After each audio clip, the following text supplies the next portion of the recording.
Viele Well, Leute. welcome everyone.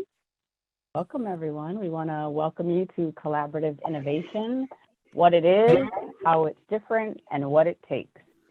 I am Sharon Sims, and I will be introducing my colleagues as well, Russ Gaskin and Melissa Darnell, but wanted to welcome you all today. We have 90 minutes together to give you a spicy and brief introduction to what we call collaborative innovation. And throughout this session, we will be sharing a lot of resources and materials. And part of our role at Co-Creative, we say that we like to ensure that the materials are out in the public. So most of the things that we will be sharing, you would be able to find on our website. And if you can't find it there, feel free to reach out to us and we can provide those resources to you. So I'd like to start out by sharing a little bit about who we are. And I know my colleague Russ is going to pop up a PowerPoint for us to share with you all. So to know a little bit about who we are Co-Creative. And the simplest way that we have found to be able to explain our work is that we tend to work with people who do not know each other and often sometimes don't like each other, but bringing them together to solve complex problems and creating better futures together. And when we're really looking at future, we're looking at what is that shared prosperity that we can have together as we do this work. We work with various groups at various levels, from working in the local and rural level as all the way up into working with folks on a global level as well. And supporting collaborations in various sectors, such as the education, our health, and economics. Really, our work is around how do we help to increase equity within groups, as well as supporting the growth of prosperity and capacity building as needed. We do this work by supporting collaborative innovation networks, and these are networks of folks who come together around a shared intent, and we're going to share a little bit about that today, but come together around a shared intent and work together collaboratively, sometimes over many, many years, to really make impact around big social change in areas of big social change. We also support training and supporting leaders who are doing that work to ensure that they're able to do it well. Next. So today, what we will be doing, we'll do some introductions and connecting. We want to make sure that everyone here knows who's in the room. We have folks from all over the world joining us, and so it'll be nice to know who's here. We're also going to be doing some connecting with some key elements around collaborative innovation, what makes it different and unusual than just regular collaboration. And then we're going to take you through 3 experiences. We want to make this experiential so that we'll have some time to interact. We are going to be demonstrating some of our tools, and also we'll be sharing some of those conditions that are needed in order to really do great collaborative work around systems change. Next. So what we'd like to know first is who's in the room. So we use a tool called Slido, and it is a tool that is very helpful for gathering data and crowdsourcing online. And so our colleague Melissa will be dropping a link into the chat. You can go to Slido. You can click on that link, or you can go to slido.com and enter the code collaborate. We want you to enter your name, organization, where you're joining from today, and one value that consistency forms your life and work. And we'll give you a few moments to fill that out.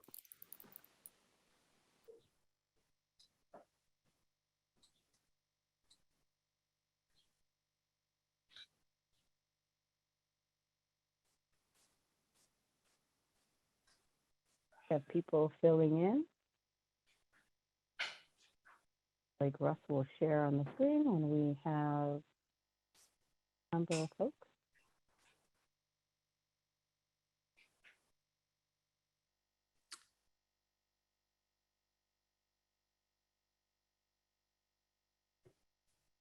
Looks like we have about 80% of folks who have responded. So I'm going to share the poll now. If you're still submitting, just go ahead and finish your submission. got folks from a variety of different organizations.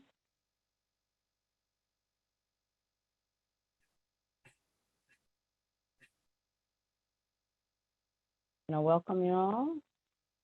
Some folks from state representatives. Welcome to all the folks. Thank you all for joining us. You guys can scan and see who's in the room and what organizations are being represented. Various different, looks like we have government entities, some consulting firms, some churches, some nonprofit organizations, universities. A few different folks are joining with us today. Some groups we've worked with, CARE Oregon on site, great consultancy and training organization, Collective Leadership Institute.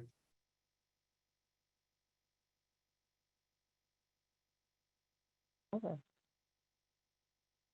Well, where are they joining us from? Let's see where people are coming in from. Oh, we got Massachusetts and New Zealand, the UK, New York. That all I mentioned, New Hampshire, Oregon, Maryland, Canada, Hawaii. That's where I'm from, y'all, from Hawaii, representing those from Hawaii, France, Ecuador. Got a mix. We almost got every continent here. Paraguay, pretty awesome. Germany, Romania. Lots of New Zealanders. Kia ora, everyone. Lots of, yes, kia ora. Nice. And aloha to everyone that's coming from Hawaii and everyone else as well. Awesome.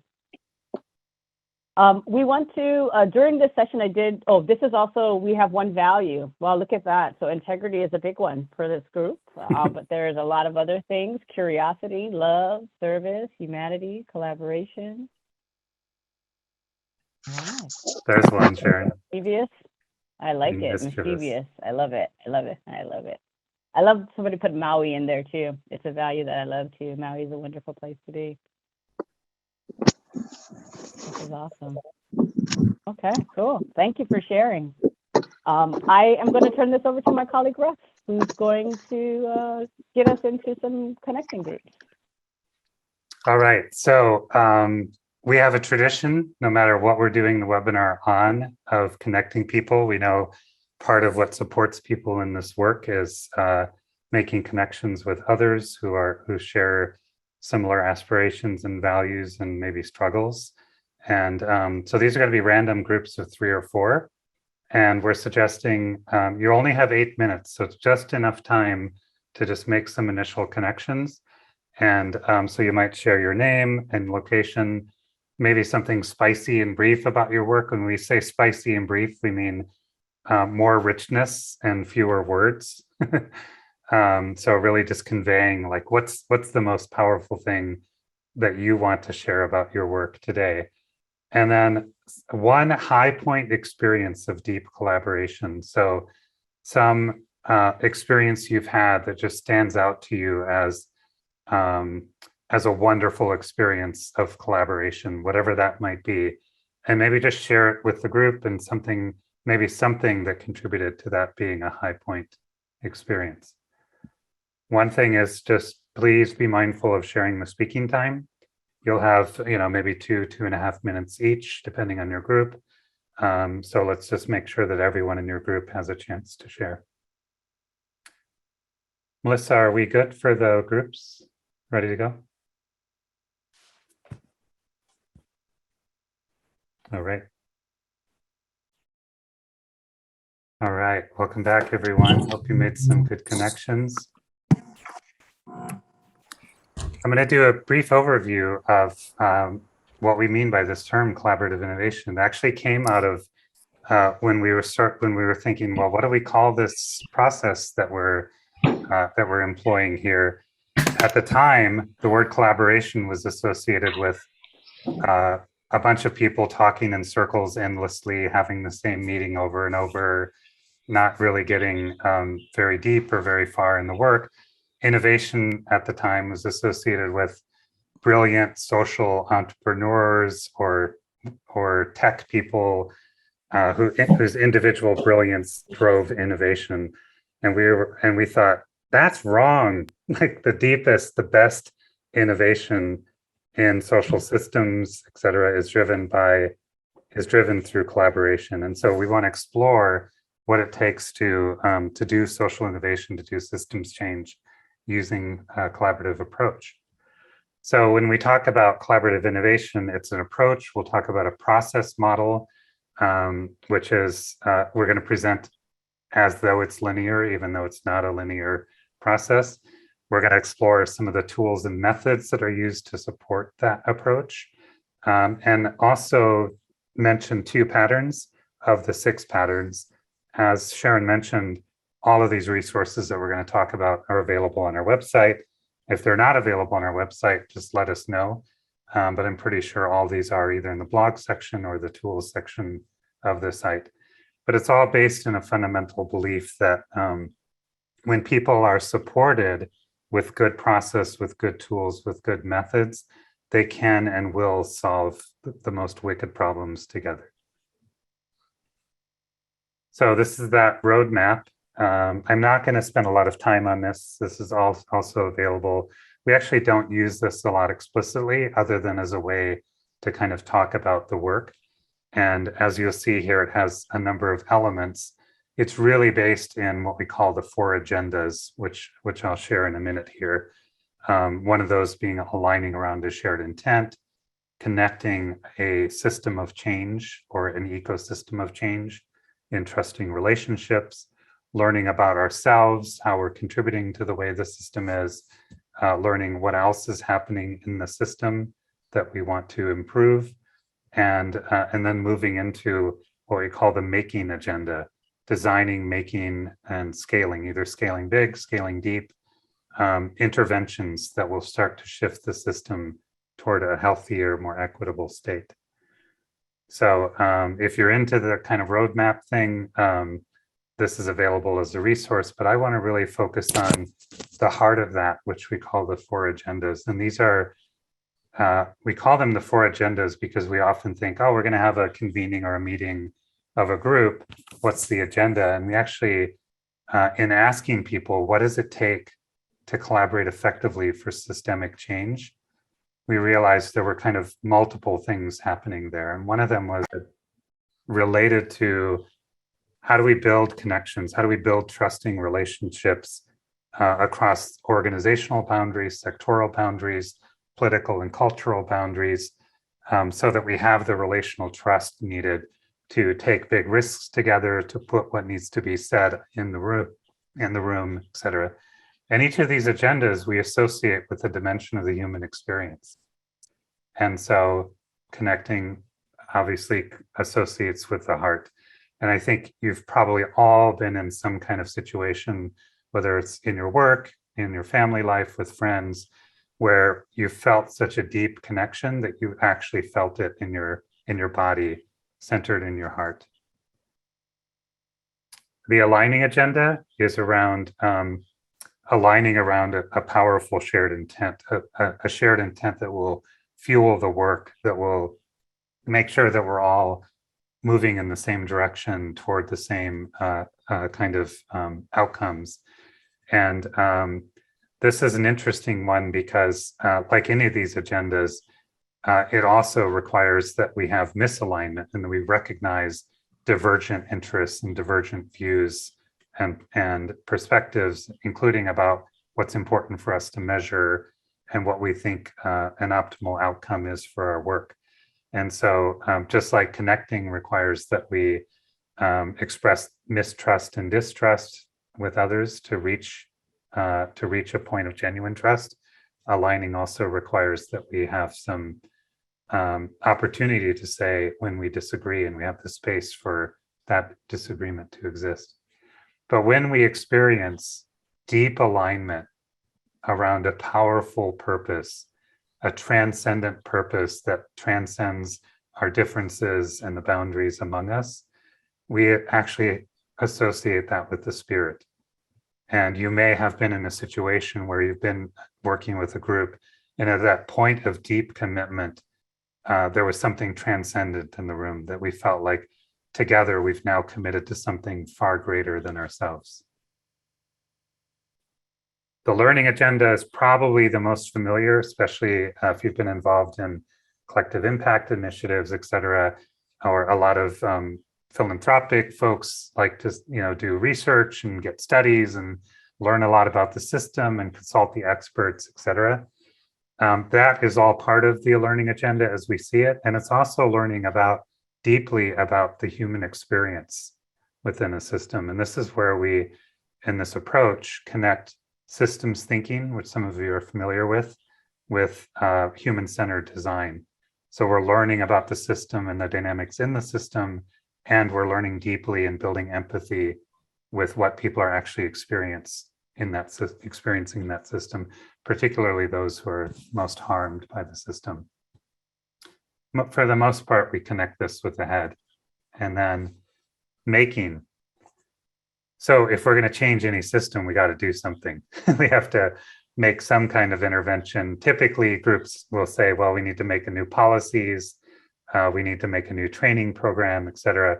But there are literally dozens of different kinds of interventions and solutions we can make to start shifting systems, like narrative strategies, narrative change strategies, changing market incentives to favor equity and healthy outcomes for consumers, for workers, et cetera.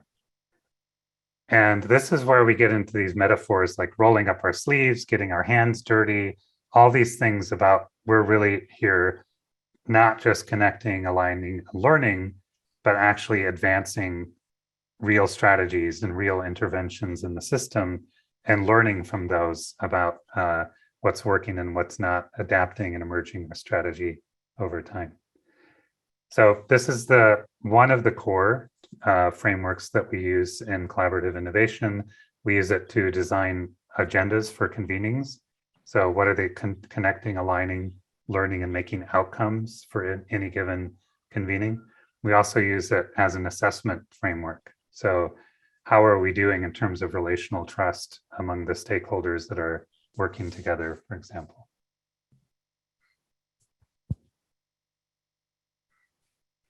Okay, so now we're going to take some time to look at how it's different. I know many of us go in to say, oh, we collaborate, and we talk about what collaboration is, but we're going to share a little bit about what is different about the collaborative innovation approach. Next. So one of the things that we normally start out when we're collaborating, we say, let's bring everybody together and let's bring folks together and what they can agree on. And one of the biggest difference that we see with collaborative innovation is that we really want to start with a powerful goal. It's not the low-hanging fruit or the thing that everybody can just say, oh yeah, we're in agreement with. It's a thing that brings energy to the group, that makes people feel like it takes collaboration in order to do it. Meaning, whatever this goal is, it cannot just be one agency or one person or one organization who could achieve this. It requires multiple people. The next part of this is we look at, in a lot of collaborations, we say we want everybody to be involved. And so we have an open door policy.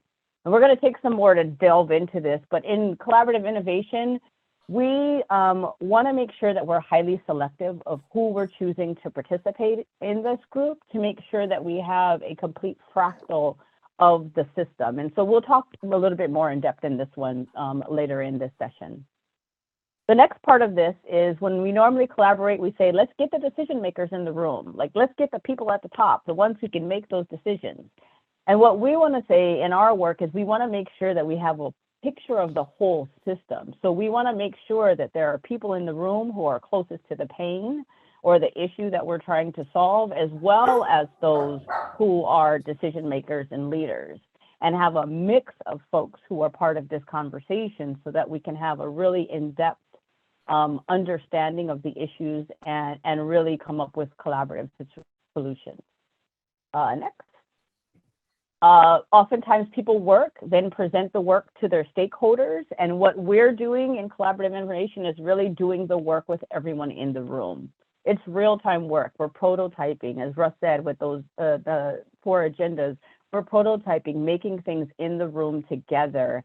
And those who are close to the pain as well as leaders are working together to do that. In collaboration, often we're pushing for alignment and pushing back against resistance. And one of the things that we know when we're going to bring people together, like we mentioned in the beginning, oftentimes they don't know each other and sometimes don't like each other. So we know that's going to bring tension. We know that people are going to have polarized viewpoints. And so what we want to do is to be able to leverage those creative tensions, leverage those political and cultural structures that we see, to then be able to harness that and utilize that to have the group work better together. Often in collaboration, as usual, we're focusing on programs that the decision makers believe are most effective, right? So oftentimes not everyone's bought into those ideas. And so in the collaborative innovation approach, what we do is really take time to build empathy and insights about what people are really experiencing. Through this work, we do something called system leaders and empathy interviews, where we're interviewing people who are experts and leaders within the field and doing the work. But then we're also interviewing those who are closest to the pain and really trying to figure out overall what are the issues that need to be addressed and how can we work together to do those things. Another big piece of like when we're collaborating as usual, we just give people the information they need to fulfill their roles. And here what we're trying to do is really build a collective view of the whole system so that really everyone's understanding everyone's role in this work and bringing in those folks who, we want to make sure that we have a full picture of the folks who need to be there. In collaboration as usual, oftentimes folks are also just conducting research and data analysis and then presenting it, right? And what we're doing is taking time to really build upon the insights and making sense of the whole system together. So after we do those interviews, we bring in the insights and then have the whole team, the whole network work together to make meaning of those insights and to be able to delve deeper in making sense of them. Another part of collaboration as usual is only making the solutions after you've made decisions. And one of the big things we do is, especially when we're doing our collaborative networks, we bring folks together and within the first 2 days, we're already starting to do some prototyping. We're getting them to get in there and start making. We want to make early and make often so that we're not just talking about doing work, but that we're actually doing it and iterating and learning from it and continuing to develop that and move it forward. So these are just some of the things that will play out. And what we're going to do is I want to ask folks, as you look at this list, is there anything that sort of resonates with you, maybe is unclear, or something that you actually might disagree with? And I want to give you an opportunity if anybody would like to raise their hand and come off mute to share.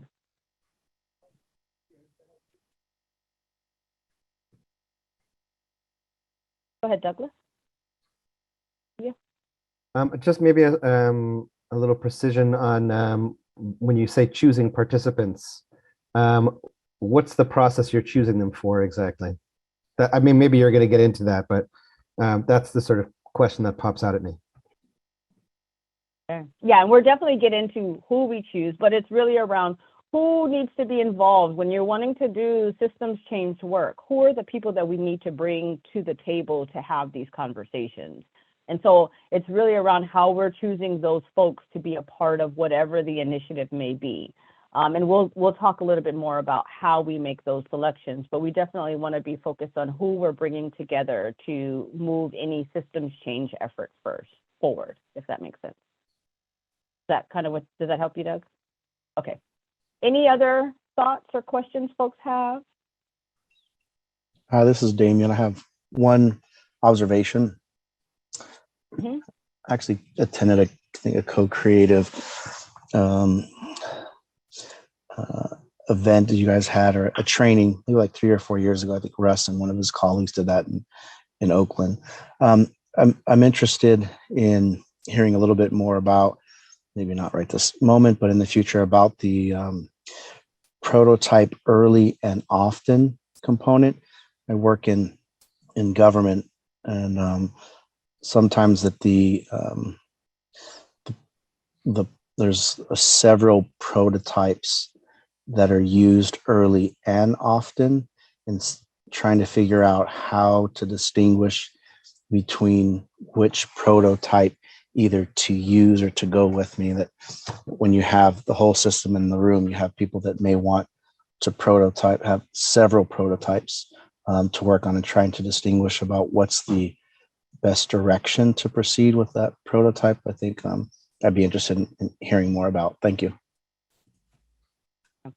And definitely these are elements of our work. And I will briefly explain it, and then also maybe we can send you to some resources that we have on our website as well. As we bring folks together, as I mentioned on here, we start out with a powerful intent, a goal that everyone wants to work forward with. And then as we do this work, we come up with something that's called critical shifts. And what they are sort of to and from statements through which people, it's the current state that we're in and the future state that we want to move forward with. And then we actually break up our network into different groups based on those critical shifts. And so within those shifts, they would be doing prototyping. So they may be related to various different issues that need to be addressed within the system. And then specific groups will then start to develop those prototypes. And it's all related to addressing whatever that shared intent is. And we definitely have more resources on our website. I don't know, Russ, if you wanted to add anything to that. Just noting that Neural and Michelle had their hands raised, and I think we need to move on. Damien, thanks for the question, and we can follow up with you too. Thank you. We can definitely. So Michelle? Well, hey, mine also was related to prototype early and often. I was just curious what kinds of things, some examples of things that might be produced in those very early and often prototypes. I mean, I definitely get the idea, and I definitely. Michelle, how about as a follow-up, we could send a link to some examples. Like we've got photographs of prototypes, and yeah. Sure. Yeah, that'd be great. And like, what does often mean? What does early mean? I'd love to know how, like I heard 2 days, sometimes it's early as 2 days. Yeah, thanks. That'd be great. Cool. Yeah, we can definitely send more resources on that. And I do see other comments in the chat. We will make sure that we can get to some of those answers. We will talk a little bit more about 3 of the elements that we mentioned and go a little bit deeper. I am going to turn this over to Russ, and he's going to get into starting to talk about some of these dimensions as well. So thank you all for all of your questions. All right, so what does it take? This isn't scientific here, but we've recognized there are a number of dimensions or maybe conditions for success that the approach supports. And we wanted to just focus on 3 here. Engagement. So we're paying attention to engagement. We're being mindful about at what level are we engaging together. So we're going to explore that in a bit here. Intent. So that powerful goal or intent that Sharon mentioned. What is the reason for us to come together? And is it powerful enough to fuel the work through the adversity, through the resistance, through the complexity and anxiety and fear and overwhelm and all these things that emerge when we're trying to change complex entrenched systems. And so we'll do a little bit of playing around with intent. We'll use some actual goal statements here. And then difference, which we think is really the heart of this work. Yes, we're aligned around a powerful intent, but if we have a bunch of people in the room who think the same way, who see and interpret the system the same way, who come up with the same recommendations that we've always seen in the past, we're not going to disrupt our assumptions and our biases, and we're not going to really understand what's happening in that system. So we're going to do an experiment with you all around difference and what that looks like.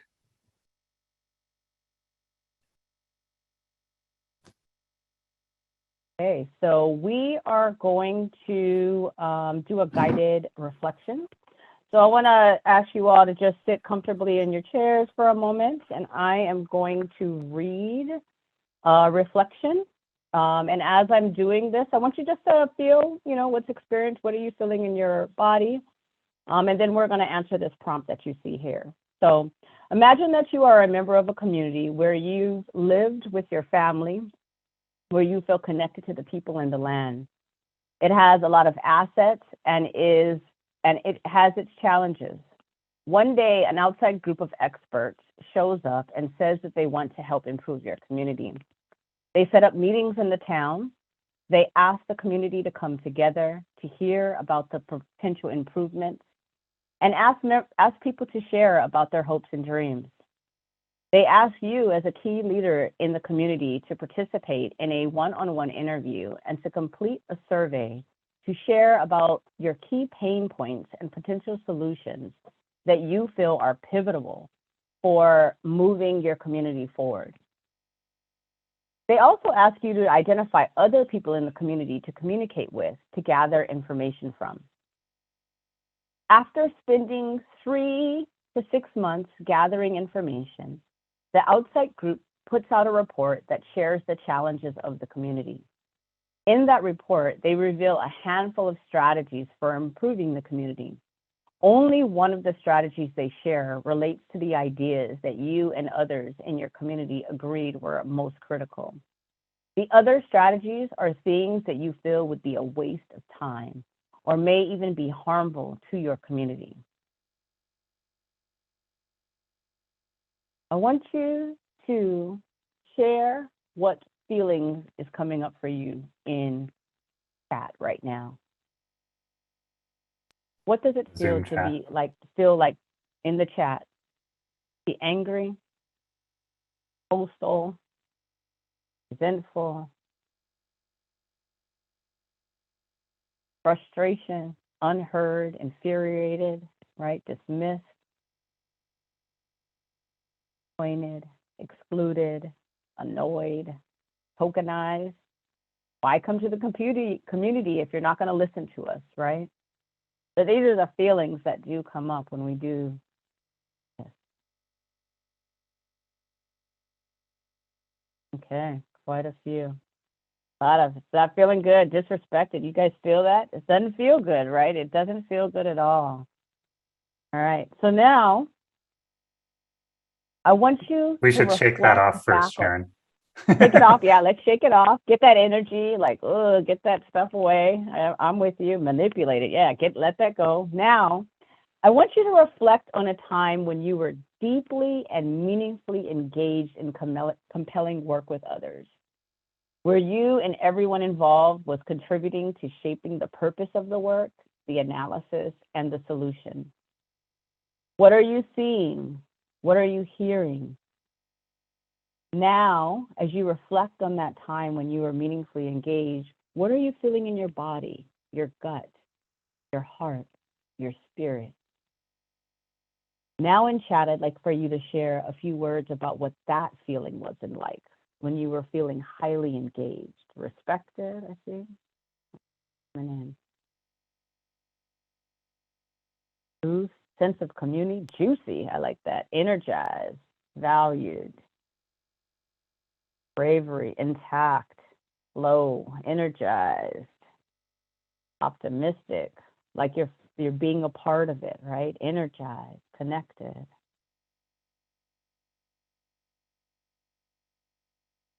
Is that there's definitely impact. Holy, right? This is a feeling of, and so I want you to hold these two experiences in place as we work through the next piece of this work.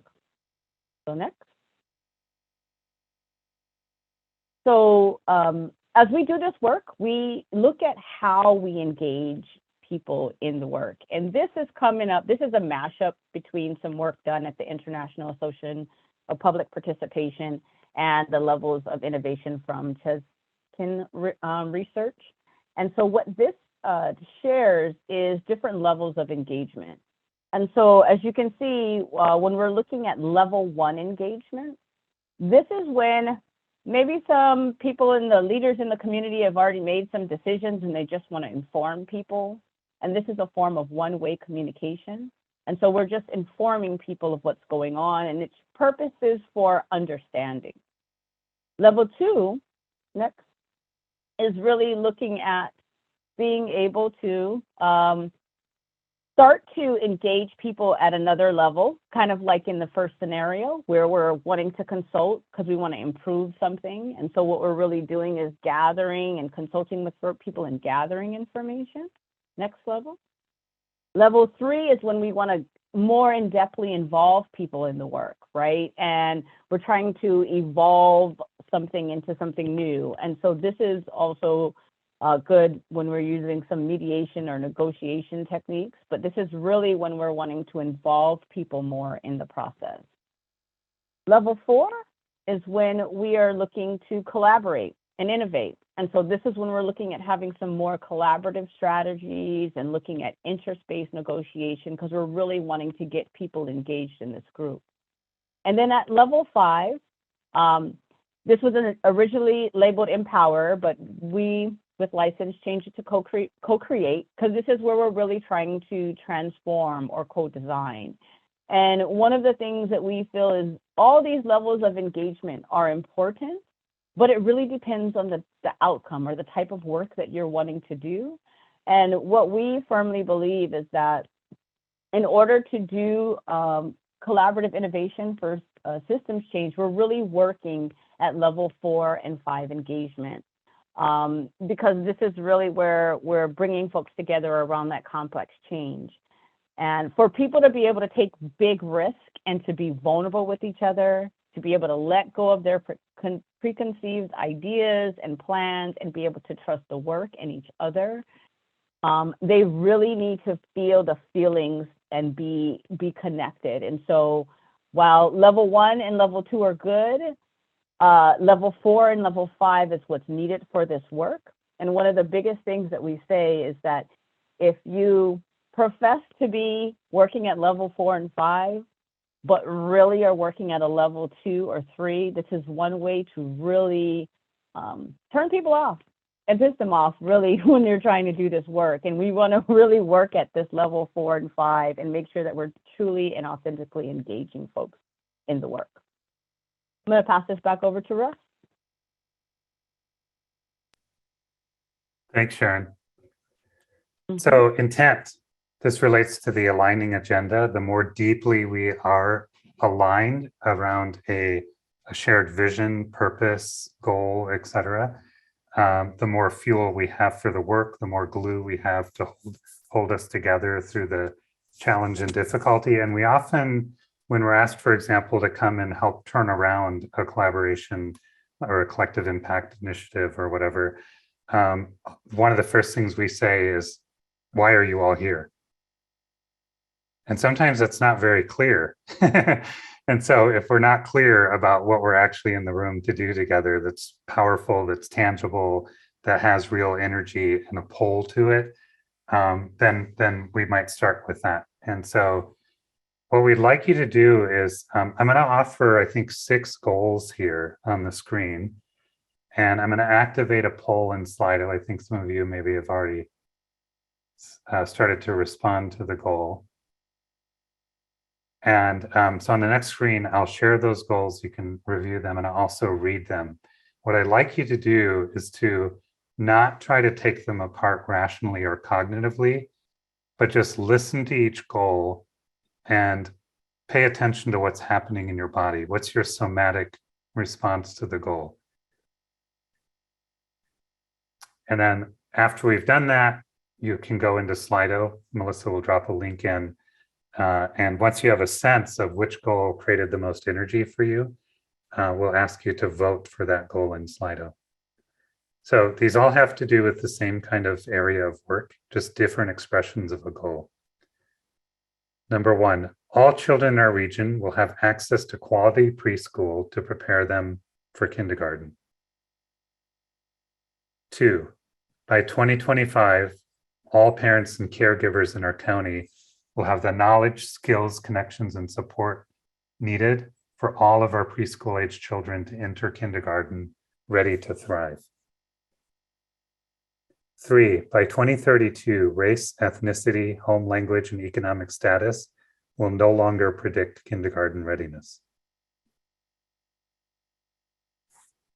4, All families with preschool age children will feel valued and respected as they navigate their preschool experience. 5, we will ensure that by 2035, 100% of preschoolers in our county have access to culturally excellent, high-quality preschool experience that nurtures their success in kindergarten. And finally, 6, 50% of preschoolers in this region will have access to quality preschool by 2030 and 100% by 2035.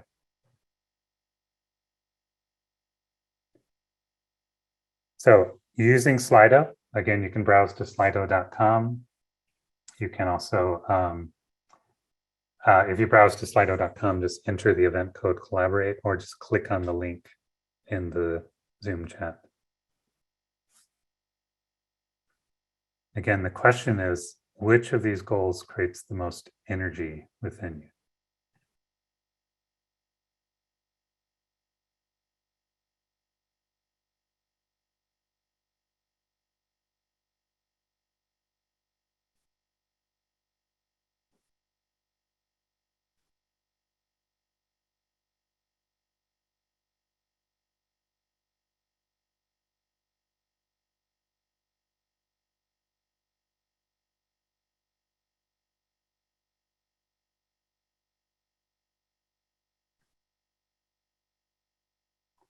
All right, let's see what we came up with here. We got 34%. We've got one that's kind of risen up here. We will ensure that by 2035, 100% of preschoolers in our county, et cetera, that enables their success. And then we got the least votes for 50% of preschoolers in this region will have access to quality preschool by 2030 and all children in our region. So I'm curious, anyone who would like to just unmute and share either what was energetic about the goal that you voted for at the top here, or what was less energetic for folks. In other words, let's just hear some thoughts on why we think we might have gotten these different responses. William. Yeah, I chose number 2. If you could read it again, then I will tell you why. By 2025, all parents and caregivers in our county, is that the one? Yes. Yeah, we'll have the knowledge, skills, connections, and support needed for all of our preschool age children to enter kindergarten ready to thrive. I love this because I believed it could happen. It gave a fixed date. It identified the players. When we talk about inclusion, this one had inclusion. And it identified the steps to get there, right? The tools, the support systems, all of it. This one just excited me right from the get-go because I believed it could happen and I might be a part of it. Cool, thanks, William. Sophia. Good morning. I chose that all families with preschool age children will feel valued and respected as they navigate their preschool experience. And I'm coming from a New Zealand context. So for us, I thought about, not all children go into kindergarten or go into early childhood education. So I felt like it would be good for all children to have whatever their preschool experience to be valued and respected. Yeah. Nice. Let's hear from Janice, then Michelle. I responded best to all of the goals that had an actual specified date because that gives you something to work toward. I chose the one I did because it includes parents and caregivers. I highly support homeschooling. And if you give parents and caregivers knowledge, support, and skills to ready children for kindergarten, then they're also ready for a positive experience in homeschooling. So I really think you should include homeschooling in there somewhere. My daughter was homeschooled. I have no bias. Cool. Michelle, then John, and then we'll just we'll make some observations here and move into difference in our next dimension. Thank you. I first chose this one that we will ensure by 2035. access to culturally excellent, high quality preschool. That one gave me a lot of energy, and I was between that one and the second one. By 2025, all parents and caregivers will have the those connections. And I first chose the second one, then I went back. Well, no, first I chose the one that's the most popular. And then I went back and chose the second one because I was like, I think I'm more excited by something I might be able to see by 2025 than I am by something I might be able to see by 2035. And I don't have children. So I don't have any bias about this except for, you know, I'll probably be alive when these people grow up. So for them to be healthy and functioning. Great. I liked that idea too. And then when it was the 2032 race, ethnicity, home, language, economic status will no longer predict. Like personally, I kind of got that as an exciting thing. But then my next thing is like, so many people are going to be, first of all, just not even knowing that they are plenty of people think they don't predict that now. Yeah, right. So anyway. Thank you. And John? Yeah. So I took energy as any kind of energy, could be good, could be bad energy. And Okay. it was number 6 that gave me the least anxiety, anxious energy. All of them gave me enormous anxiety and anxious energy from a change perspective because they used the word all, 100%, everyone. At least number 6 started at 50%. So I said, okay, we might be getting somewhere. Right. So that was kind of like my anxious. Now you see these all goals all too often, and it immediately engenders anxiety within me when I see that. We're going to include everyone and 100% and that kind of stuff. Yeah. So I'll share a bit about the thinking on this, and all of this is theories, hypotheses, et cetera, right? So we've gotten very similar results from this voting, and we've used different kinds of goal statements, but we've incorporated certain aspects or elements of the goals into these little experiments. And of course, people have different reactions. There is no right answer, right? There's no objective definition of what's a powerful goal or not a powerful goal. As Sophia noted, it depends a lot on your local context. One goal might play very differently in New Zealand or in Christchurch versus Wellington, or some neighborhood or community in the US versus Europe, right? And so what we often see happening, though, is somebody starts with a goal, and then they start to talk to some powerful leader or somebody with positional power in the system, and the leader starts to nibble away at the goal. Well, let's maybe, put it out a few more years, et cetera. And eventually, as we talk to more people, we get to what we could think of as a least common denominator goal that really has no energy left. And that's why we're looking for what is the goal that people who are ready for real change have energy for, and how do we make that even more powerful and compelling? And as we saw here, that's going to take some dialogue, that's going to take some back and forth. But the question is always, how do we make it more powerful? How do we make it more something that people can attach their aspirations to, not how do we water it down?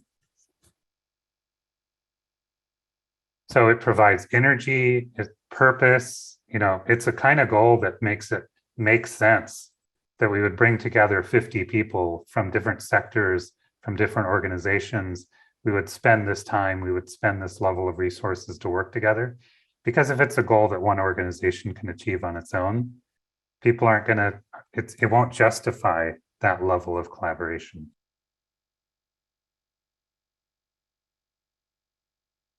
There are other elements of what we call shared intent. And we'll share actually in the follow-up something we call an intent map, and you'll see other elements of it. We can send an example too of a project around air pollution in Beijing as another example, just like where we built out all the elements of the intent. So John didn't like the 100% thing, but there's a community that we worked with in California that after going around and around and playing with 50% and different numbers and years and whatever, in 2015 landed on this goal. And these have the elements of one framework we use called MAST. So there are elements here that make it meaningful, that make it audacious. You know, it's like, it's really going to stretch us and challenge our thinking and assumptions. It's specific. And as someone noted, it's time bound. Putting a time boundary on it makes it a little bit more kind of intense, right? And interestingly, the reason they settled on 100% was not because they assumed they could achieve it, but because everyone in the room, and this was part of the discussion, said, if we say 95% or whatever, it's going to be the indigenous children who live up the river who are going to be the ones left behind. They knew exactly who that remaining 5 or 3% were going to be, and they couldn't live with that. And in fact, they wanted to strengthen this even more, and they added the word guarantee. So this is an actual goal that this group has now been working on for a number of years together. This was an early version of the goal. We're going to improve third grade reading levels, which someone in the room noted, hey, I could do that tomorrow by tutoring one kid in reading. We don't need to collaborate to do something like that goal at the bottom. We'll also share, there's another way of thinking about this. A number of networks that we support actually have two goals. One that would be more like the one we just saw, call a MAST goal, and one that's more like an EPIC goal. So in Hawaii, Nakama Haloa has two goals. One is based on a traditional Native Hawaiian wisdom, and it has more of these qualities. It's culturally grounded, it's integral, it has poetry to it, etc. And the other is a more technical kind of MAST goal, like the one we just saw. So in our follow-up, we'll share some of these other dimensions of intent. Just wanted to kind of get a flavor of what we talk about when we're talking about intent. Okay, so now we're going to look at another element, and I had mentioned this earlier, but this is around difference. And difference is foundational to systemic collaboration.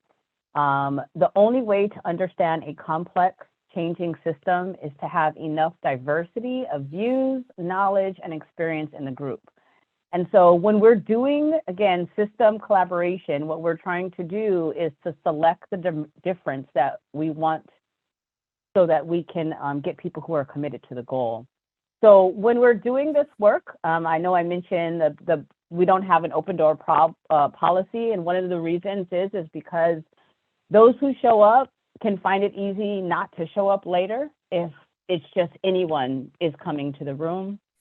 Oftentimes, when you have an open door policy, the group may not necessarily be representative of the diversity that you need, and you have to actually identify who else needs to be.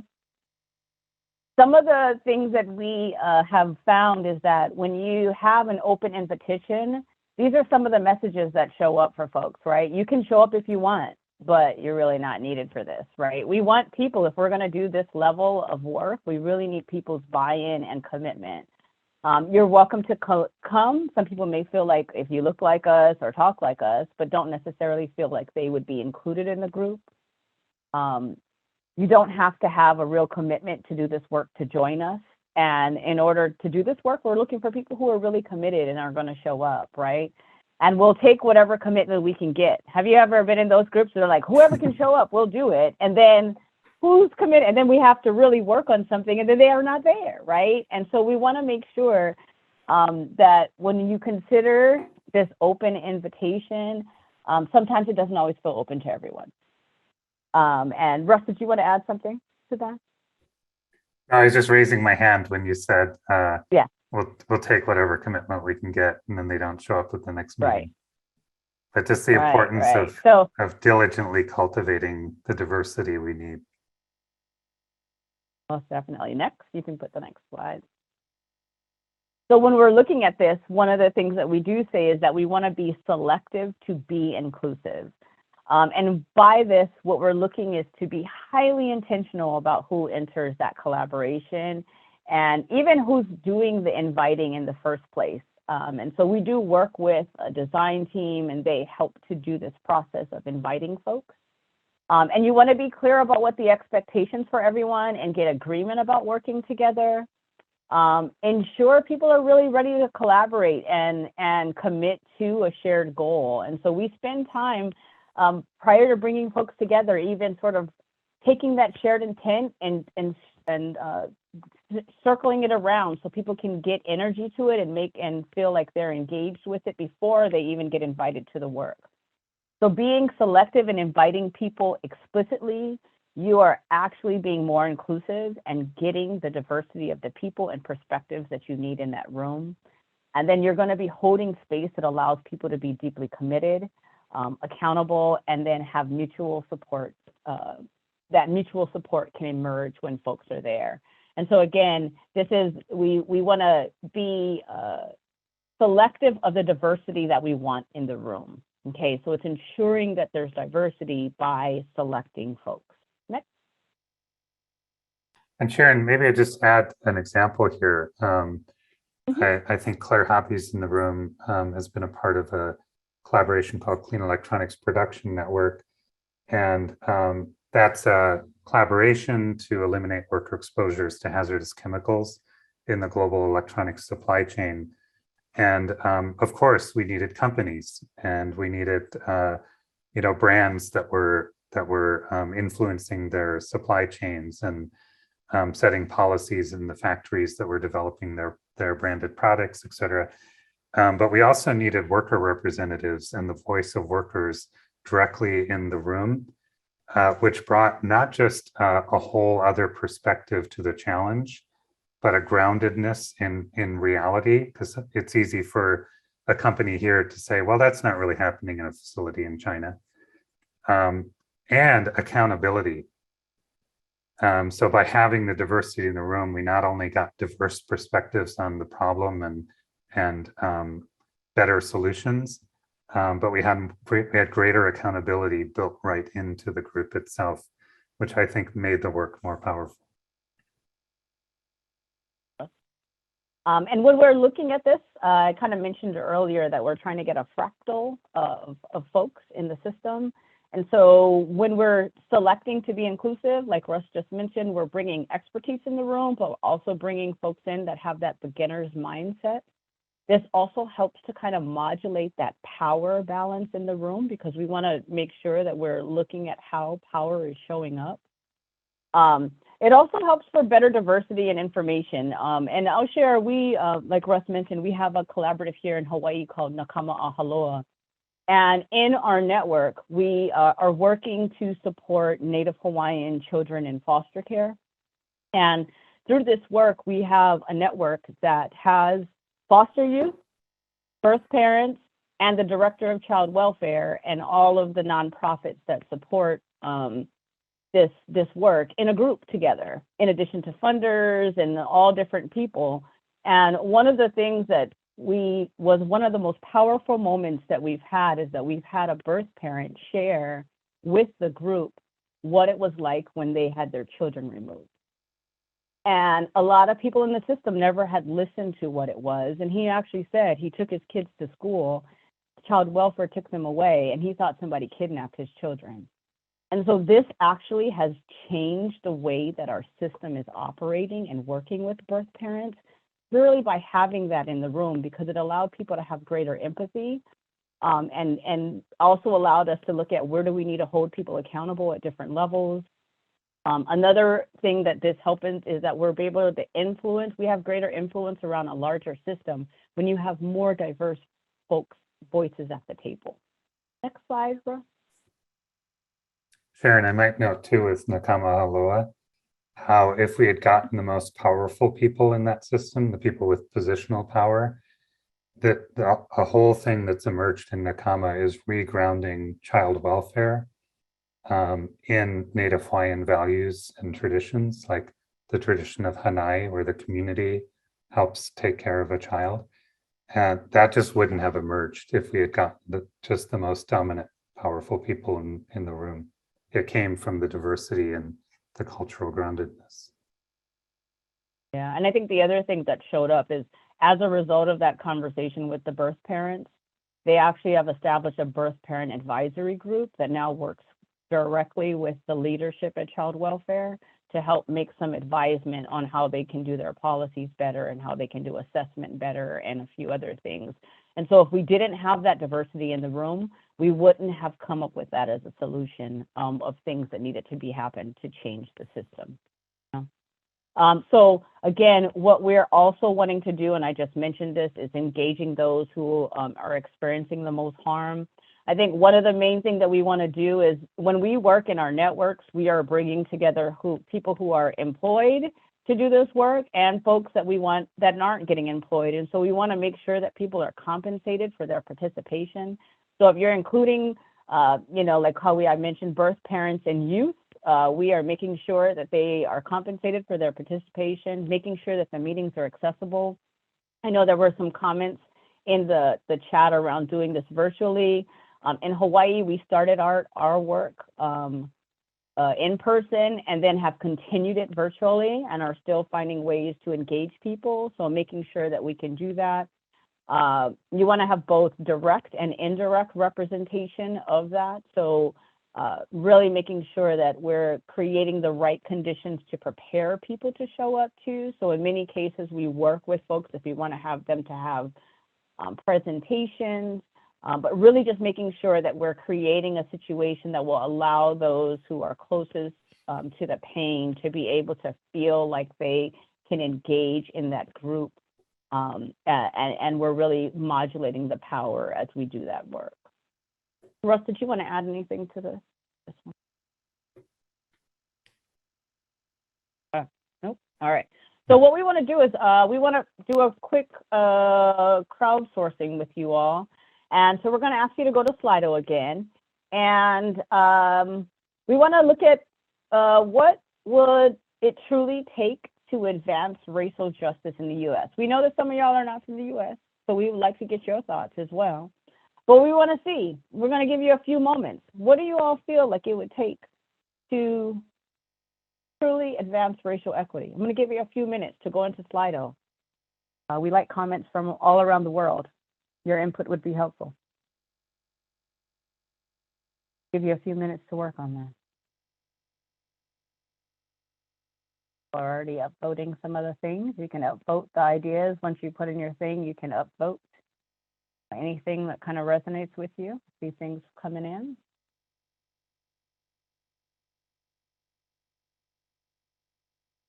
I'm gonna share. So we see the responses are still coming in. And as you can see, multi-generational mindset and change, concrete actions, honest recognition of U.S. history, disruption and discomfort of the dominant culture group, wealth redistribution, universal health care, living wage, affordable college are starting to rise to the top here.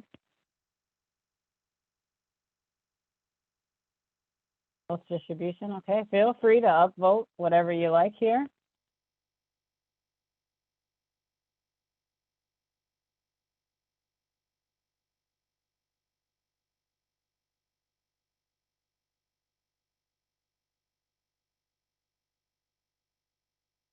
We have a list of 52 ideas so far from folks that have come up. In about and 2 minutes. As you can see, in about 2 minutes.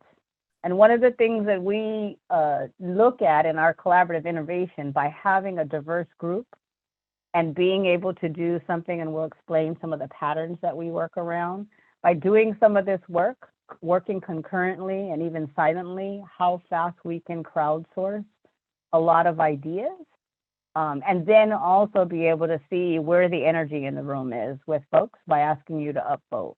And by having this diversity in the room, we're able to really be able to see a wide depth of ideas that then could also be potential ways that we could move forward.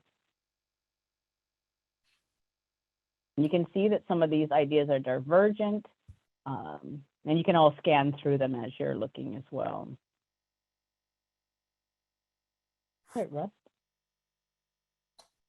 I'm also struck, Sharon, by there's some creative tensions showing up here around incremental and transformational change, for example, which we won't go into, but it's one of the patterns that we share on the website. And also just how we often, when we think about systems change, say it's got to be this strategy or this approach, and how when we look at these, just how even though they're diverse and even divergent strategies, if they were used together, they could be more powerful. So what we often see in systems change approaches is multiple interventions happening simultaneously in the system. Might be policy, narrative, capacity building, organizing, etc. Not just the assumption that there's a silver bullet or a magic wand or whatever that's gonna change the system.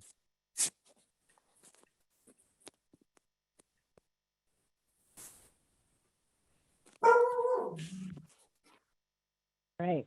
So these are 6 patterns that we constantly focus on and utilize in our work with collaborative innovation. Want to share about 2 of them specifically about the ideas of diverging and converging and working concurrently. And what we do is we actually review these patterns with folks and help them to know that as we do this work, there will be places where we are diverging and really being able to take in a lot of information and then being able to converge, because we do know that there are some people out there who like to dream big, and then some people who just like to get to it. And so if we help people to know that let them know what's happening through the work, they're very aware that we do this in looking at the problem space, but then also looking at what the solutions are. And we're going to be converging and diverging throughout our work. And then like we did here today, spend a lot of time working concurrently, really making sure that we can have multiple people providing input. One of the things that I like to do when I work with groups is to make sure that we're also working sometimes individually. And that may be that, whenever you want to get ideas from people in brainstorming, it's easy for the person with the most power to say something and everybody else not say anything. And so when you can work in a place where you, like how we did in Slido, you can have every idea put out there anonymously. We all work concurrently, and then we can just see where the energy is in the room versus someone of power who may change the balance within that room and sway people in one way or another. And so these are just some of our patterns. We do have more resources online about these patterns, and I know Melissa probably will send you a link to that. And I'm going to kick this over to Russ. Yeah, and maybe we could send a couple other resources. Sam Kaner and his team at Community at Work wrote the Facilitator's Guide to Participatory Decision Making. They've got really great ways of working with divergence and convergence in groups. So we'll share a couple other resources around that. I think given the time, Sharon, I'm thinking we can maybe just do one more Slido poll if people don't feel Slidoed out instead of doing breakout discussions. And just curious let's take a minute silent time here to just reflect back on what we've shared, what's coming up for you, and what's standing out for you right now. Maybe it's something that might inform your work. Maybe it's something that you find challenging, or maybe you don't agree with, or whatever. But what's standing out to you right now from this session? We'll take a minute to reflect on that.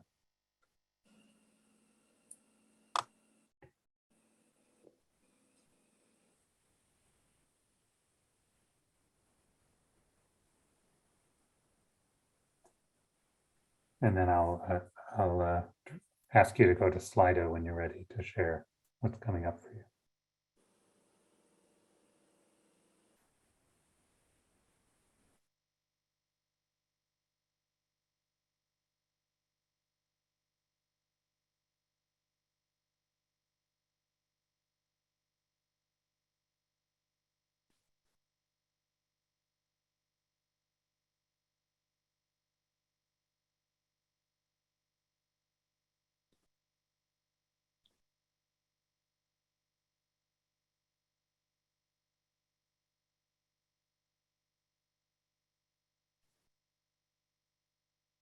getting a lot of questioning of the open invitation strategy.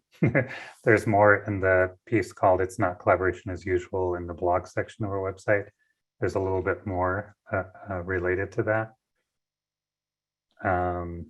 How to balance ambitious scope and inclusivity with feasible time-bound achievements. Yeah. And when we talked about intent before, that's the big overarching intent. So within a masked goal, we might have multiple SMART goals. Many of you are familiar with SMART goals. And those are the things where we break it down, what needs to happen in the coming 6 months or year or whatever. Actually, the use of a tool like Slido. Oh. Nice. Yeah, we did a about session levels of engagement. last year or the year before with the Skull World Forum with about 800 people, and just using a tool like Slido was the only option to get the thinking from the group. It's all about people, says William. How do we find the right people? Yeah, as Tema Oken, who's we've been working with on a project, says, we need to find the people who have an imperative to do this work. Not the people who believe it's important, the people who know in their bodies that it's important. Mapping the tensions. Yeah, we've got more resources, and we'll share some more. The book "And" by Dr. Barry Johnson, for example. And we have a workshop leveraging creative tension, which I don't think we have a public open registration version of, but if folks are interested in that, stay tuned, because we do a few of those a year. And noting here in May, we've got Introduction to Collaborative Innovation, which will be about 9 hours in total, 3 3-hour sessions where we're going to dig deeper into the kinds of things that we explored here in this session. I want to note too, we have a webinar coming up next month, April 19th, with System Sanctuary. System Sanctuary is a coaching and consulting and training organization that does systems change. And Tatiana Fraser and her colleague Rachel Sinha have been developing a feminist approach to systems change, which is very interesting because there's research about how quote unquote feminine styles of leadership tend to be more systemic. And so they've been doing some thinking about what does that look like? How do we leverage the strengths of a feminist approach in systems change work? Sharon, anything else to share? No, thank you all for joining us today. Yeah, and we'll share out the results of the Slido poll too. Another great thing about Slido, got cool content we can look back on. For all your insights. So before we leave, how about let's turn our videos on, unmute ourselves. Oh, and Melissa has something, I think. So after Melissa goes, Melissa will lead us in a departing exercise. Yeah, I just want to note for folks, we don't have the registration link up to the session in April yet. But if you have subscribed to our newsletter or you follow us on social media, as soon as that goes out, then we'll make sure that you know about it right away. We're very, very excited about that session. And I know I said in the chat, but there were so many good things in there. In case you didn't see, you'll receive a copy of the recording of this session along with the slide deck and the materials. So look for an email from me late this week or at the beginning of next week with all that stuff. Thank you so much for being here.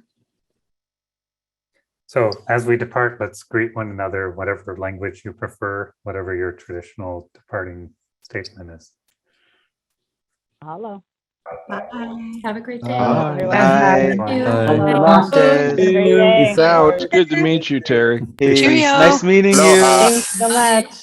Bye. Aloha. Muchísimas gracias a todos. Que pasen buenas tardes. Buenas tardes. Aloha, everyone.